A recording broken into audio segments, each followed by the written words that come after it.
So రెండోది ఈ జయ జయ హే తెలంగాణ గీతాన్ని రాష్ట్ర అధికారిక గీతంగా ప్రకటించారు. యాక్చువల్గా తెలంగాణ ఉద్యమంలో కూడా ప్రతి స్కూల్లో ఈ పాట ఈ గీతం వినబడేది. సో ప్రేయర్లో బయట అక్కడ ఇక్కడ ప్రతి సందర్భంలో కూడా. సో కానీ కేసీఆర్ ఎందుకో పక్కన పెట్టిండు. సో ఎందుకంటే అందశ్రీ గారు ఆయన దగ్గరికి రాలేదన్న ఈగోనో లేకపోతే ఆయన ఎందుకు వస్తారు, ఆయన నిఠారుగా నిలబడే మనిషి కదా. సో ఏదేమైనా మొత్తానికైతే ఇప్పుడు 10 years తర్వాత ఆ గీతాన్ని కూడా రాష్ట్ర గీతంగా ప్రకటించారు. సో దీని పట్ల మీలాంటి వాళ్ళు ఏమనుకుంటున్నారు? యాక్చువల్గా ఇప్పటికి ఎప్పుడో జరిగేది ఉండే, తెలంగాణ రాష్ట్రం రాగానే ప్రకటించాల్సిందే. ఎట్లయితే నేను ఈ TSTG చెప్పినో ఈ జయ జయ హే తెలంగాణ కూడా కింది దానికి వెళ్ళిపోయింది. ప్రతి మీటింగ్ లో అదే జానపద జనజీవన జావలీలు జాలువార కవిగాయక వైతాళిక కలలా మంజీరాలు జాతిని జాగృతపరిచే గీతాల జనజాతర అనునిత్యం నీ గానం అమ్మ నువ్వే మా ప్రాణం జై తెలంగాణ జై తెలంగాణ. ఇది జస్ట్ ఈ స్టాండ్ ఇక్కడ చెప్పంగానే జనం నుంచి జై తెలంగాణ అని ఇట్లా వస్తుందంటే చాలా అద్భుతంగా రాసినలే.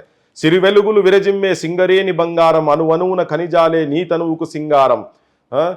ఇట్లా అంటే ప్రతి ఒక్క చరణంలో తెలంగాణ ఇట్లా ఇమిడిపరిచేటట్టుగా సహజమైన వన సంపద చక్కనైన పువ్వుల పొద సిరులు బండే సారమున్న మాగానియే కదనీయద జై తెలంగాణ జై తెలంగాణ.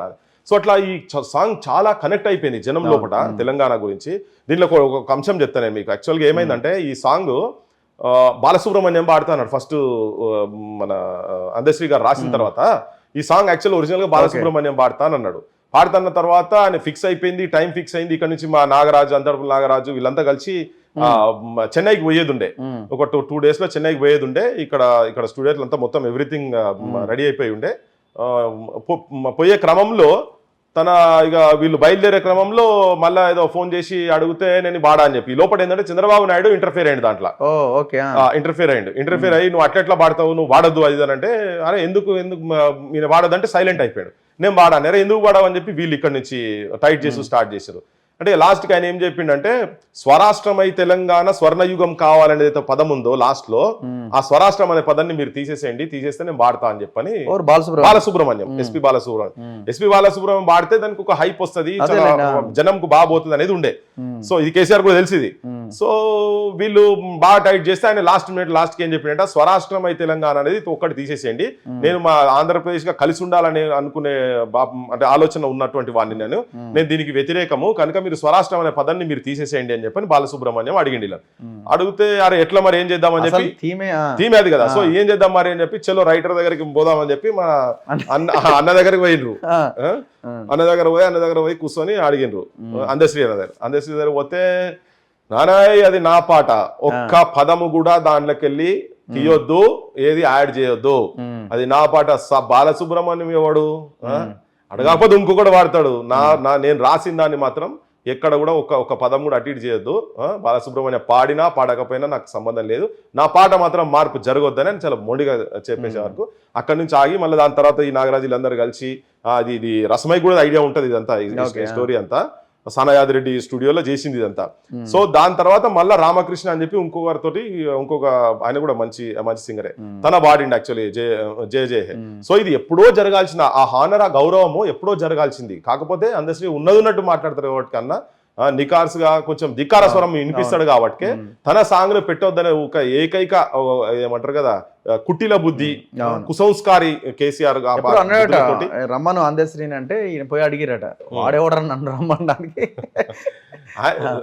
ఇప్పుడు కవులకు అది ఉంటది, అంటే వాళ్ళ గ్రౌండ్ కి వెళ్ళి వస్తారు కాబట్టి వాళ్ళకి అది ఉంటది. దాన్ని మనం అహంకారం అని కాదు కానీ చాలా మంది అట్లా మాట్లాడుతుంటారు, వీళ్ళు వాళ్ళని వెళ్ళి కలవాలి అహంకారం అని అంటారు. కానీ వాళ్ళ ముంగట వీళ్ళేంది ఎందుకు బాల రసాల సాల నవపల్లవ కోమల కావ్య కన్యకన్ కూలలకిచ్చి ఎప్పరకు కూడు భుజించుట కంటే సత్కవులు హాలికులైననేమి గగనాంతర ఖండముల కవు నిజదార సుతోదర పోషణార్థం అని చెప్పని పోతన రాస్తాడు.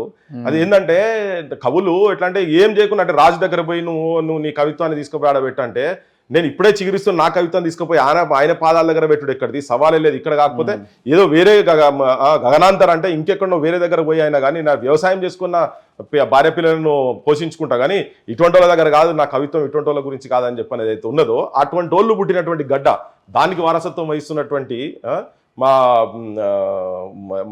అందశ్రీ.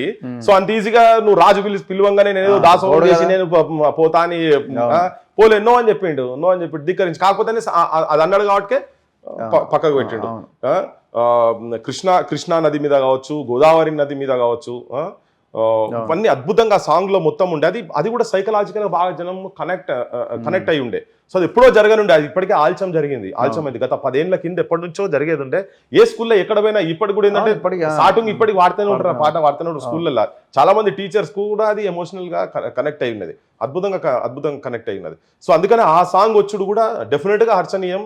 ఈ ప్రభుత్వం, తెలంగాణ ప్రభుత్వం, రేవంత్ రెడ్డి గారి ప్రభుత్వం కావచ్చు, డెఫినెట్ గా ఈ 2 అంశాలలో టీఎస్ నుంచి టీజీ కావచ్చు, జయ జయ హే తెలంగాణ కావచ్చు, దీంట్లో చాలా మందిని మనసులను జయించుకునేటువంటి అంశంగా నేనైతే భావిస్తున్నా. తెలంగాణ మూవ్మెంట్ లో సీరియస్ గా తిరిగిన వాళ్ళం కాబట్టి, ఇవన్నీ పాడుకున్నాం, ఇవన్నీ చెప్పుకున్నాం కాబట్టి నాకైతే